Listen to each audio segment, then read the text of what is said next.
Continuando con la explicación de Daniel 8, vamos a ver qué significa la visión que vio paso a paso el profeta Daniel. En Daniel 8 podemos ver que dentro de nuestro planeta Tierra existían cuatro animales: un macho cabrío, un carnero, uno con cuatro cuernos y un cuerno pequeño. En el cielo que había, dentro de las 2300 tardes y mañanas, dos santos que hablan.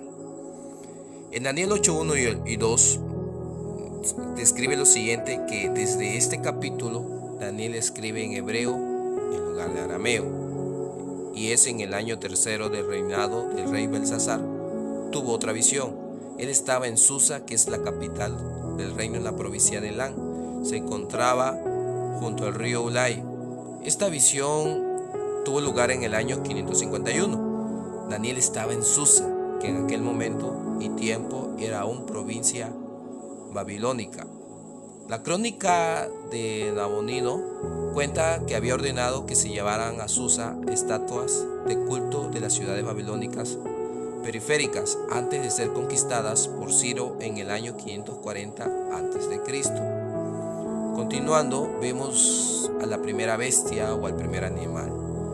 Vio a un carnero delante del río, que significaba que estaba conectado con el santuario. Dice que tenía dos cuernos altos, es decir, eran dos imperios. Uno era más alto que el otro. Recordemos que Persia siempre predominó sobre Media. Dice que el más alto creció muy alto y después sabemos que Persia fue un imperio después de Media. Hería con los cuernos, es decir, emprendía guerras al oeste, al norte y al sur, es decir, que conquistaba y conquistó Babilonia, Lidia y Egipto. Ninguna bestia podía resistir ante él, es decir, que ningún imperio se le resistió. Nadie escapaba de su poder. En su momento determinado, hasta donde Dios le dio la autoridad y potestad, dominó en aquel momento todos los imperios conocidos. Hacía todo lo que quería, por lógica cumplía sus objetivos, se engrandecía. Conquistó más territorio que Babilonia. Este carnero que viste es la explicación de Gabriel. ¿Y quiénes son? Son los reyes de Media y de Persa. Esa es su interpretación. Y vemos de manera de bosquejo que iría con los cuernos al norte, al sur, al poniente, es decir, conquistó Lidia, Egipto, Babilonia, y vemos un mapa cronológico en esa parte. Ahora vamos a la siguiente bestia, el macho cabrío, que menciona ahí mismo en el capítulo 8, versículos 5 al 8 y referencias 21 y 22. Un macho cabrío que vino del oeste sigue estando conectado con el santuario. Dice que está sin tocar tierra. Fueron conquistas muy rápidas. Tenía un gran cuerno entre sus ojos, era un rey muy poderoso. Corrió contra el carnero, es decir, atacó a Medo y a Persia. Se levantó contra él y lo hirió, le ganó y lo venció a Media y Persia en la batalla de Gránico. Por lógica le quebró sus dos cuernos de acuerdo a la interpretación. Lo derribó en la tierra y lo pisoteó. Es la victoria completa que obtuvo. Se engrandeció sobremanera. Recordemos que en aquellos entonces existían los continentes europeos, pero en esta parte llegó a una parte de Asia y conquistó hasta la India. En su fuerza mayor, dice, el gran cuerno se quebró. Tristemente, este gran general que conquistó rápidamente, pero también rápidamente llegó al final de sus días y de su vida, pero murió a la poca edad de 33 años. Era muy joven Alejandro Magno cuando murió. Dice que salieron otros cuatro cuernos hacia los cuatro vientos. Eso significaba y se significó que sus generales se repartieron en cuatro provincias su reino. El macho cabrío es el rey de Grecia y el cuerno grande es el rey primero. Como decíamos, era Alejandro Magno. Los cuatro cuernos son cuatro reinos que salen de esa nación. A la muerte de Alejandro sus generales se repartieron hacia los 4 puntos cardinales. Y como sabemos, los 4 cuernos, de acuerdo al versículo 8, fueron Ptolomeo, Lisimaco, Seleuco y Casandro.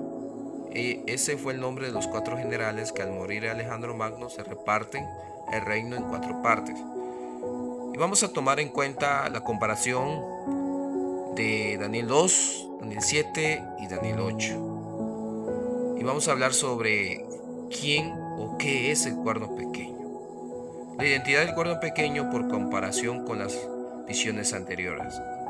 Debemos tener en cuenta que Babilonia no aparece en esta visión y por tanto debemos comenzar la comparación con el segundo poder que aparece en cada visión anterior.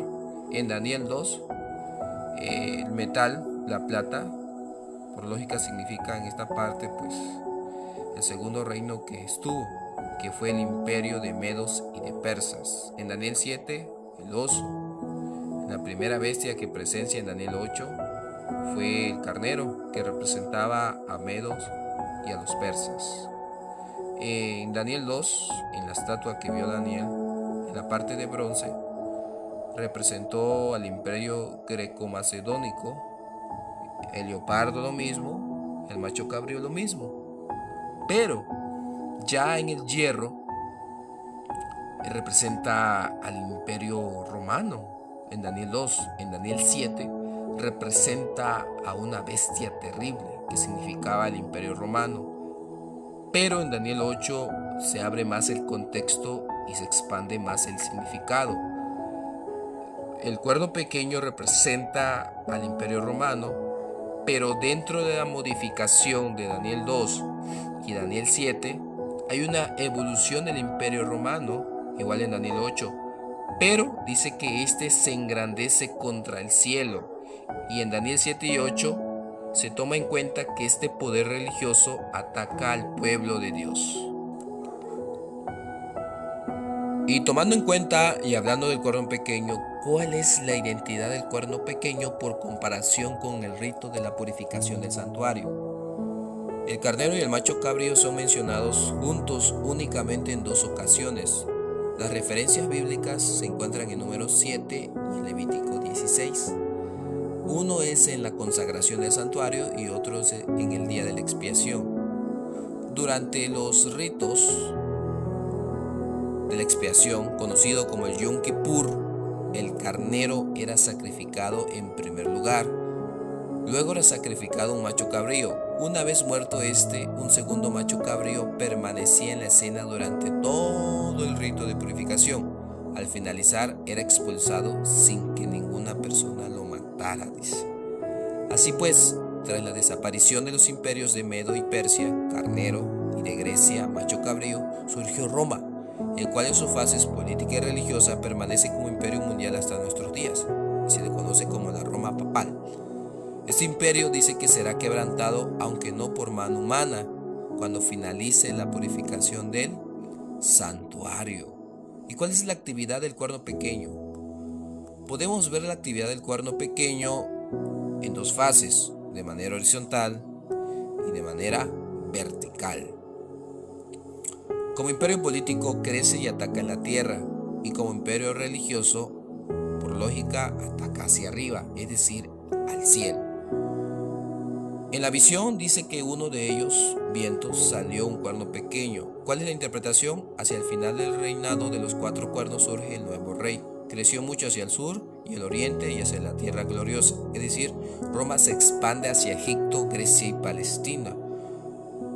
Visión. Parte del ejército de las tierras se echó por tierra, es decir, destruirá a los fuertes y al pueblo de los santos, tanto judíos como cristianos. Contra el príncipe de los ejércitos se irguió y por él fue quitado el continuo sacrificio, de acuerdo a la visión. ¿Qué significó? Mandó a crucificar a Cristo como Roma papal, sustituyó la intercesión de Cristo por la de los sacerdotes humanos, y eso actualmente se observa.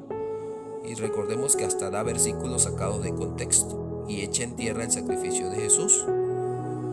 También en la visión el lugar de su santuario fue echado por tierra. ¿Y cuál es la interpretación? El templo físico fue destruido por Roma en el año 70 por el general Tito. El celestial fue sustituido por el rito de la misa miren la interpretación que se da. Echó por tierra la verdad. ¿Qué significa? En su fase papal, Roma destruyó la verdad y créanme que le acompañó el éxito.